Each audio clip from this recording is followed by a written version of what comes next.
Breaking news, breaking news. Here he is right here. Suspect exposed. This is 36-year-old James Andru Lehnerd from Pittsville, Virginia. This is the one. This is the individual who shot at deputies yesterday in Pittsylvania County, resulting in 2 deputies being injured and then a massive standoff before he ultimately surrendered. But I want to share some information about this guy because apparently he served in the Army, military intelligence, and authorities were giving a search warrant at his residence. Protective order. Apparently he had some issues with a family member, and then this guy just went berserk on authorities. Shot at authorities. The authorities didn't get shot per se, but they got shot at, and then shrapnel from the bullets hit 2 deputies. One was a female. Now, the sheriff in this county, Pittsylvania, speaks, and I want to share what the sheriff has to say about this guy and about this crazy incident that we were watching unfold in real time. Check it out. This afternoon, and my name is Mike Taylor, I'm the sheriff of Pittsylvania County. And this afternoon, a little before 5, we had 3 officers go to the residence of 611 Blue Jay Lane, Pittsville. And they were there on a warrant service and to serve a protective order. When the deputies and investigators approached the door, just soon after that, they were met with gunfire.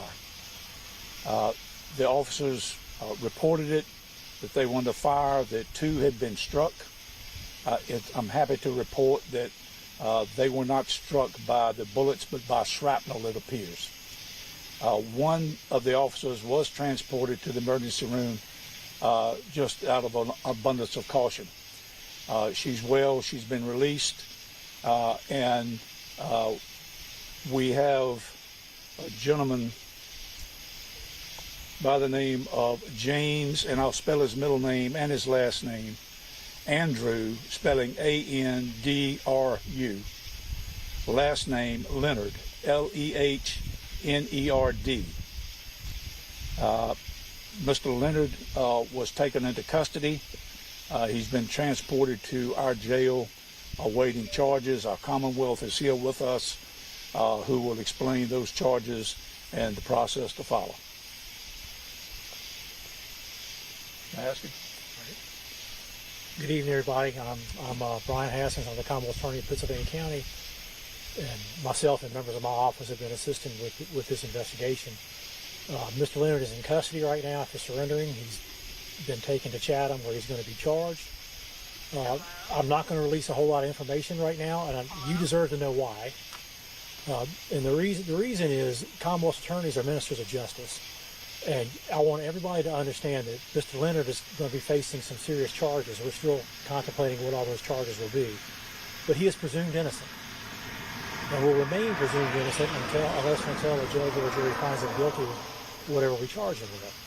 So I know you have a lot of questions. We have a whole lot of answers, but we're not going to give them to you right now. And I would encourage all of you, if you have any interest in this case, to come to court and watch the process play out. It's unfair to a defendant for me to talk about facts in his case when he has no ability to defend himself in the media. So just remember that he is presumed innocent, and charges are coming, and he will likely be arraigned on charges in our General District Court tomorrow morning. Would be the earliest he would appear in front of a judge to be told what charges he's facing and have an opportunity to have a lawyer defend him. That's really all I'm going to say tonight, guys. But thank y'all for being here, and thank you for your interest, and prayers, please, for all the members of law enforcement involved in this case, and especially the ones who have been injured. Thank you. All right, I'm Sergeant Rick Garlitz. Sheriff Taylor has asked us to conduct the investigation into this incident this evening. Of course, that process is just now getting underway.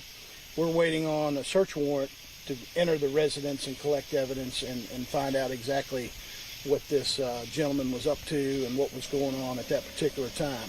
So we don't have a whole lot of information to give you at this point. because that process is just beginning right now. Our agents will be here probably most of the evening gathering all the evidence they can from the scene.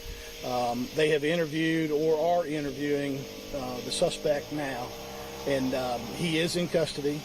And like the sheriff and the Commonwealth attorney said, we're very happy that there were no further injuries tonight. This could have ended much worse than it did. I'm glad he gave himself up and came on out. So with that, we're going to open up for a few questions. Now, we're not going to talk about the investigation at this particular point other than, you know, what we've talked about so far. But we'd like to entertain some of the questions if you guys have any. Sergeant, I'm not sure if this question is for you. I think this question might be for you, Sheriff. But the original warrants that they were serving, are you able to tell us what those were for? Yes, one was for brandishing a firearm, and the second was trespassing. In addition to that, there was a protective order that had been issued, and that's one of the reasons we were there, to attempt to serve the protective order as well. Can you tell me if your deputies followed what your normal policy would be, knowing that a potential suspect, a person might be armed, given the charge of brandishing a firearm, that there was a protective order? I don't know if I heard all of that or not. Yeah, I understand. The way that the warrant serving was conducted, sure, with somebody that may have had a firearm given the charge of brandishing a firearm, and then also a protective order. The way that this was conducted and the way they approached the door, is this the way that it's supposed to happen? Yes, well, we're not supposed to be shot, but yes, they did follow the process. And, you have to be careful at all times, of course. And these are seasoned officers, and they were using their precautions just like we do countless times during the week. That's why it's so important that officers always have their safety. They watch out after each other. And while I'm answering, let me tell you this. We had a response from agencies all across this state. And it really helps us with resources. Virginia State Police, they were right on scene. We had federal agencies here that were represented. We were getting calls for support. So for a local agency, that is paramount when these things happen, and we really appreciate that. But I hope I answered your question on the policy. You did. Why is VSP investigating this?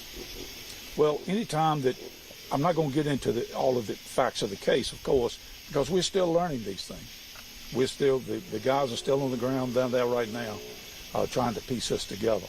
But anytime we have something that may be an officer-involved shooting or an officer that has been shot, we will call on our partners just out of transparency, because people may think we have a vested interest in that because our officers were involved. So to clarify, did your law enforcement officers shoot at the individual? They did not. They did not. Sheriff, there were several neighbors I spoke with who said there was an incident at this same area last weekend with the same individual. Are you allowed to confirm any of that? I cannot. Are you able to tell us if the suspect, Mr. Lehnerd, is ex-military? I don't know his background as of yet. We have people that's working on that right now to get behind his history, if he has a history, if he's from this area originally. So we have people that's working on that as we speak. So you don't recall any history with them personally? I won't get into it. I can't get into his history right now. So for clarification, was there a standoff with the gentleman? Yes. Oh, yeah. How long can you estimate? Hours. Are you able to tell us what guns he was firing or gun he was firing? No, sir, I can't. Was there anyone else in the house with him? No, I think he was alone. Yes. How many officers were involved in this, and what are the conditions of those officers, to the best of your knowledge? Yes, good question. There was 3 officers that were injured. All 3 are well. Of course, they're shaken up. And they're going through the process now of trying to heal. Their wounds were some superficial, but they're okay physically. Do you know anything about, I know you said you don't know specifically which weapon, but do you know about handgun, long gun? I won't get into what kind of guns it was found. That's part of the investigation. For the magnitude of response from the neighboring jurisdictions, was this due to what we've heard was possibly that the officers had some trouble retrieving from the area? Well, I think when the call goes out, as any officer's been shot, and they need assistance, the hue and cry goes out, and we answer it. If it had been another jurisdiction, I would expect our people to do the same. Did you have to forcibly go into the house, or did he come out on his own? I won't get into that. The negotiation team, they came through to help with this situation. Can you talk about how effective they were in this standoff while he was barricaded in the home? I won't get into what the conversation was, but it is, Rick just said, it was a peaceful outcome. Thank goodness. That's what we were all hoping for. That's what we were trained for. And but it was a peaceful outcome. No one else was hurt or injured. And so none of your folks actually had to enter the home to end this thing. We won't get into that at this time. Sheriff, can you just clarify one more time again? 3 injured. Did you say 2 were by shrapnel? They were not shot. That appears to be shrapnel. Yes. Okay. And then, but all the 3 were injured. How was the 3rd injured? Same way. Same type of method. Yes. No direct gunshot to any of y'all officers? No. How you holding up, Sheriff? Tough day, long day. Yes, sir. But you know, and this is the last thing you want to hear come across the radio. I can tell you. And when I heard the mic key up, I knew that there was trouble on the other end. You just have that intuition if you've been in this business for a while. And our prayers are with the officers that they will be okay in the days to come, and they have to relive this. And we would ask for your prayers as well. Did you have a hard time communicating with the officers when this was occurring? Was that again the prompt of the large response? Yes, there was some issues in communications, as you could imagine, with the anxiety levels and the seriousness of the offense. There was a point in time that we were trying to contact them. Yes. Just to clarify, is a response of this magnitude typical for a situation like this? Yes. Yes. They are, and when these things happen, all of us are wearing the same uniform. So what do you have to say to the folks that live around here? I know that these are completely unrelated, but just a few miles from here, there was a Franklin County basketball coach who was shot and killed, and this is another violent incident. These are completely separate, but they are close together, and the folks that live around here might be wondering what the heck is going on. Yeah. This seems to be an isolated incident at this residence, so we can tell the community that it's safe, and but this is the times we live in. I mean, I expect each one of y'all have made numerous news accounts on incidents like this. We wish that was not so, but it's true. That's a true fact. And fortunately, no lives were lost this evening, and it came to a peaceful resolution. Sheriff, in some of these situations, the negotiators will reach out to family members of a suspect. Was there any family member or anyone helping to encourage him to come out of the house? We won't get into the conversations, but efforts were being made.